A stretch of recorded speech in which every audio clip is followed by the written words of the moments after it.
Assassin's Creed 3 is one of the most pivotal but easily forgotten games in the Assassin's Creed series. It released in 2012 and this game took us to the American Revolutionary War, introducing a new protagonist and a fresh setting. But how does it hold up today? In case you don't know, this is the last game that I have not reviewed, so all the other Assassin's Creed games are on my channel right now. Before I get into it, if you like the video, please like, subscribe, it really helps the channel grow. Help me reach my goal of 1,000 subscribers before Assassin's Creed Shadows releases, which just became a little easier since the game was delayed by a month. Let's start off with the biggest criticism that this game got, and that's the story. You play as Connor Kenway, who is the grandson of Edward Kenway, the pirate assassin, and the son of Haytham Kenway, who is one of the best characters in this game, but we will get to that later. Now, this game got a lot of bad points for him being a little too stoic and not as fun as Ezio or Altair, the two who came before him. But in my opinion, it's not really that bad. Most of the problems come from the cutscenes, but not Connor himself. Connor as a character, in my opinion, is fun and he does bounce off in a nice way when it comes to Haytham, because he is more stoic and Haytham is more fun, so I think that they fit together. I don't think that him being stoic is that big of an issue as people made it seem to be like back in the day when the game released. But like I said, the cutscenes do drag this game down a lot. I don't think that it's paced well. I think that a lot of the cutscenes end and start in a very abrupt way that just doesn't feel nice, and I'm playing the remastered version, which I guess should be more smooth, but even in it doesn't feel as nice. It just feels like cutscenes start and end very fast and not in the most perfect times. Sometimes there's a cutscene that's literally like 2 seconds long, so you just gameplay and then you wait for a loading screen, watch a 2-second cutscene and there's more loading screen and back to the gameplay. It's not paced well. I think that drags it down, even though the location and the history of this game is interesting and I would like to know more about it, and I think to see an example of it done good, you just should play Rogue, because it takes time more or less roughly in the same time period, so you can experience those settings and those characters, but in a more streamlined kind of way and in a better presentation. Let's get to the characters. Haytham Kenway, who happens to be the best characters in this game. When this dude showed up, the game went from being a 2 out of 10 to a 7, 8 out of 10. He seriously carries the game on his back. You start playing as him and you play the first couple of missions with him, and that did drag the game down a little when it comes to the start, because it made the start just take way too long, which is one of the negative things that I mentioned in my Assassin's Creed ranking video when I talked about Assassin's Creed 3. But then you're back to playing as Connor, and then you don't see Haytham for a while, and then somewhere about the midpoint of the game he shows up and he just takes the story and pushes it to the next level. Now, don't expect it to be Assassin's Creed Black Flag or anything like that, but he does carry the game. This guy is the most fun villain that I have seen in Assassin's Creed, and I was really interested to know more about him as the story went on. And just something else that I want to mention is that I played Rogue before Assassin's Creed 3, and I think that added even more to the intrigue of Haytham and this world and how he became a Templar after his father was an assassin. So if you do get the chance to play Rogue before you play Assassin's Creed 3, I would recommend you to do that because it elevates the story by a lot. Now let's move on to gameplay mechanics. This game introduced a lot of new mechanics to the series. It revamped the combat system to emphasize a more fluid and responsive experience, and it emphasized the parkour in it as well and enhanced it to accommodate the natural landscape of the American frontier, which includes all the tree animations that we got to see in Assassin's Creed 4, and it also added a lot of new things like the naval missions, which were expanded upon in Assassin's Creed 4. Now, while the new mechanics are very much appreciated and they do add a lot to the series, they do match the theme of the game as a general, and that's growth pains. If I had to just sum it up in one word or 2 words, I guess, it's growth pains. This game really does feel like the transition between the Ezio trilogy and the Kenway saga. Everything looks better and is a lot more innovative than the Ezio trilogy, but it doesn't feel as good. The animations are not as polished, the gameplay stuff is not as fun. It is what's gonna become Assassin's Creed as we know it today, and you can see where it's trying to get to, but it's not there yet. It's growth pains. This game is described by that in the most fitting way I can think of, and it's not a slight against the game. It's still fun, and I do appreciate what it did for the series, but I just feel like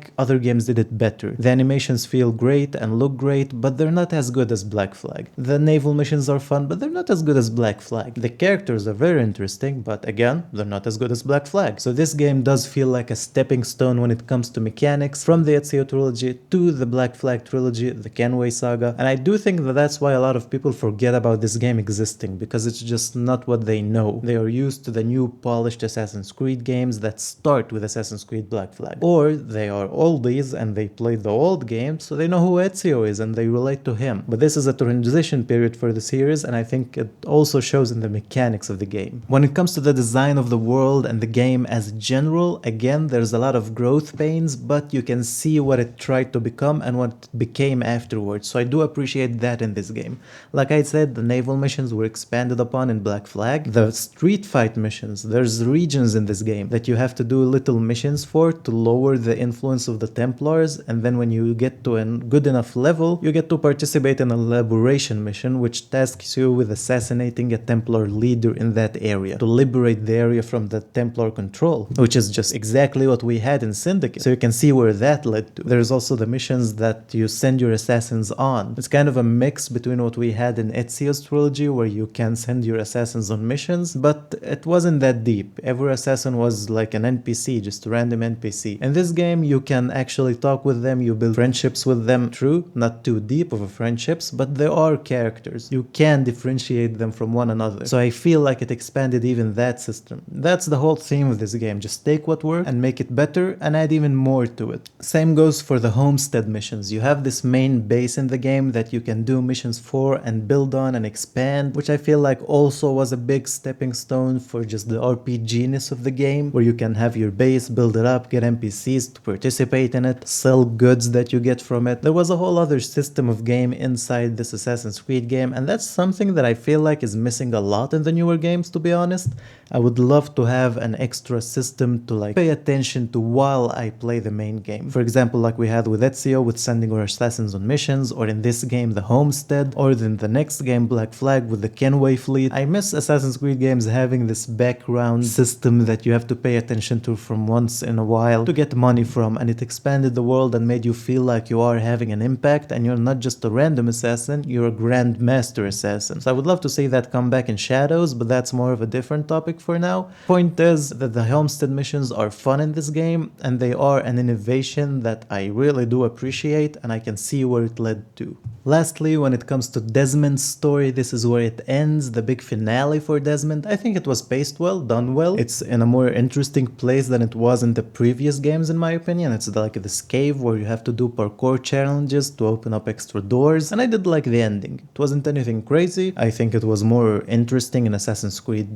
Brotherhood or Syndicate even, but I feel like it was a nice close for Desmond. And I do hope that they bring him back, and if anything that we've seen in Valhalla is true, then Desmond is kind of back. So I'm interested to see what actually happened with him. But all in all, Desmond's story is nicely locked off, and I feel like they did it well. Not in any big explosive way, but it was well done, and I do like it. Usually I like to stay away from the remaster, remake talk, because I don't think it's that important, especially now with me having a PC that I can play old games on. I don't feel like many games deserve or need a remaster. But this is a special case. Assassin's Creed 3, in my opinion, does deserve a full reimagining. Assassin's Creed 4 still runs well and looks great, so I do get why they're remaking it, but I think if one game in the series does deserve a remake, it would be Assassin's Creed 3, because it does have a lot of great ideas, it does have a lot of great characters, and it started the Kenway saga, which is my personal favorite in the series. There's a lot to do in this game, there's plenty of side missions, plenty of stuff to grind for, and the characters are fun, but the jank drags it down. Even though I'm playing the remastered version, it's still so janky that I just don't have fun with it.